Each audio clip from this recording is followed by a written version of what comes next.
नमस्कार मंडळी, स्टार प्रवाह वाहिनीवरील घरोघरी मातीच्या चुली ह्या मालिकेच्या पुढील येणाऱ्या भागामध्ये आज आपण पाहणार आहोत की मकरंद आता जानकी आणि ऋषिकेशला म्हणतो की केला तुमचा इव्हेंट ऑर्गनाईज मी, चला तर मग खेळूया, तुमच्या दोघांच्या विरुद्धामध्ये मी खेळणार असं बोलून तो ऋषिकेशला एक चॅलेंज देतो की जो जिंकेल आता त्याला 10 लाख रुपये नाही तर ही जानकी देखील त्याचीच होणार। हे ऐकल्यानंतर जानकी आणि ऋषिकेशला खूपच मोठा धक्का बसतो आणि ऋषिकेश जानकीला म्हणतो की चल जानकी, इथून ह्या मूर्खाच्या नादी नको लागू।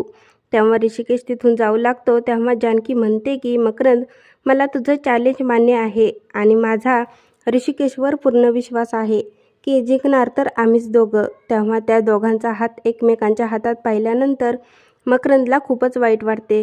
तर जानकी म्हणते की चल आता भेटू या मैदानात। आता पुढील येणाऱ्या भागामध्ये मकरंद स्पर्धेमध्ये जिंकण्यासाठी व जानकीला आपलं करण्यासाठी कोणत्या टोकाचं पाऊल उचलणार हे पाहणं खूपच मजेदार ठरणार आहे। घरोघरी मातीच्या चुली ह्या मालिकेचे नवनवीन अपडेट पाहण्यासाठी माझ्या चॅनलला लाईक करा, शेअर करा आणि सबस्क्राईब करायला विसरू नका।